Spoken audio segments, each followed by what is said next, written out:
Okay, Senator From. I just want to thank you for being here. Senator Baker just mentioned that there is no federal piece of ID that has your picture on it and also your address. Can we make it clear you do not require picture ID to vote? Is that correct? I'm not sure. I think that the... You don't? No, okay. You don't. I will accept that. So it's not... So I never ran the system with ID. I didn't really mean to put you on the spot. I was very happy about that. Although this actually speaks to, because Senator Baker's on the impression you need picture ID and you're not sure.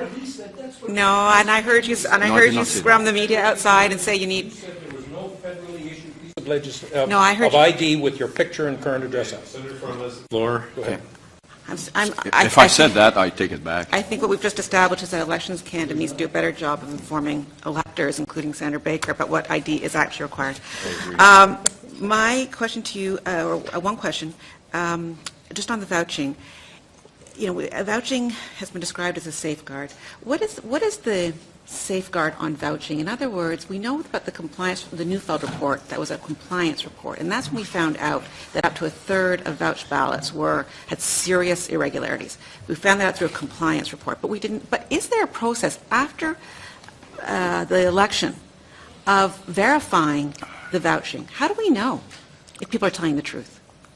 Well, if you were to implement the recommendation that the oath be in writing, then you will have the voucher who's already on the list for that poll, okay, with the address. Not necessarily. Well, yes, he has to be at that poll, at the same poll as the person for whom he's vouching. We're talking about 350 electors at the most. There's only 350 electors at each poll, and they have to be from the same poll. So you would have that document, and he is saying, or she is saying, I know this person, and I know where he or she resides. Okay, sorry, pardon me. The person being vouched for, it doesn't have to be on the list. And all that would be in writing on those two forms, and the two of them would sign that oath, And then saying, what happens? I'm this guy, and she's that woman. I understand, and then what happens? What if she's not that woman? How do we know? Well, you have in scrutineers. No, but how will they know? Well, we can verify after the fact if there are Do people we? living there. I don't know if we do it. I never ran a system that had that. But it's something that could be easily implemented. I think it seems that we don't do it, and it only came to light through the Neufeld report. Yeah. But it's not written into the process that part of vouching requires follow-up and compliance. Well, if you wish to put that in the law, that's something that you can consider. If it's something that you wish a chief electoral officer should do, and you bring the chief electoral officer here and you tell him that you want that done, this is what Parliament exists for. Sure. Okay, but we can agree that as it stands now, vouching is therefore very open to fraud because we don't do any follow-up verification. In the current system, it would appear. Okay. On in your list of things, you listed that you're neutral on the spending limit increase. I guess neutral is good.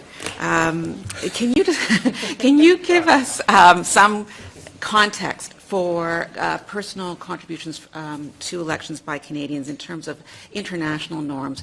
The number's going to go up to $1,500 per person. Or how does that fit into the world context? We're the best. Meaning? We are one of the one jurisdictions, or about one, that truly controls money in the political process, in the electoral process. Obviously, we could do better in terms of the auditing of party books, but that's another issue. In terms of the control of money, the fact that only a human being can give, who's a Canadian, the fact that that is an amount by which one cannot say that a politician can be swayed, or a political party can be swayed, that no corporation can give, no union can give, no association can give, not even the Boy Scouts of Canada can give. This is a tremendous system. And the fact that we've allowed third parties to exist, they could be the Boy Scouts of Canada, they could be Imperial Oil of Canada, and there are restrictions on what they can do in terms of money as well. We have one of the best. I hesitate to say the best because we're humble by nature, but I think we're the best. Thank you for that. Okay. One last question, just quickly. So, do you have any issues at all with the provision in this bill that would allow fundraising costs to be deducted from campaign spending limits? Do you have any thoughts on that? In my testimony, you may not have had a chance to review it. I say that that is not, that's impracticable because of the fact that you cannot go out picking up money without touting yourself or blasting the other person. You can only say, you know, what can you say to someone? You've given to us before.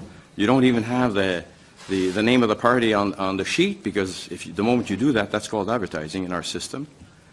You know, you put out your placard with your picture, and we do have pictures on placards, and the name of the party, and that's called advertising. It's just there, it's sitting there. So if you send out a letter that has the logo of the party, give again, that's advertising.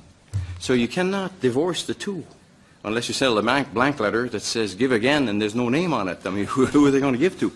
It's impracticable. It's not feasible. And the minister has said it's very little, and if it's so very little, then why bother? You know, creating this this loophole, because I've always been concerned about what happens in loopholes. We get Brinks trucks and Garda trucks being driven through them, you know, and there's no report on this. This is the other thing. We wouldn't know how much of this is happening. We wouldn't know what's happening over time. Is it, you know, that small crack that's widening and it's going to let the tide in? That's the issue I have with it. Sort of like vouching. Yes, okay, I got it. Okay, Senator Moore.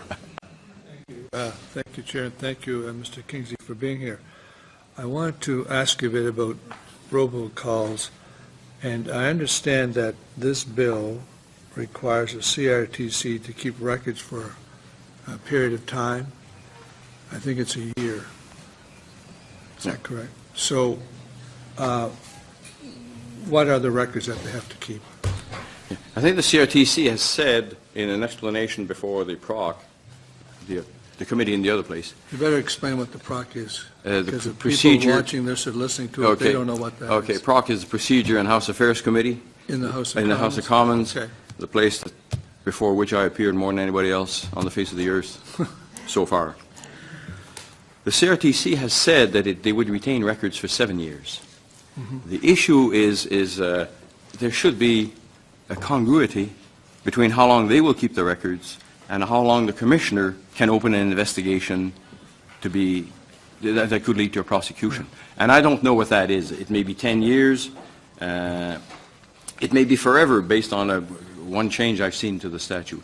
But the real issue is that the texts of the messages will only be kept for 1 year, because the minister has explained that he doesn't want people who are not really engaged too much in the game to do that. And I'm saying 1 year is fantastic. Then what they should do is flip that over to Elections Canada for safekeeping, because they may be very helpful in terms of an ongoing investigation.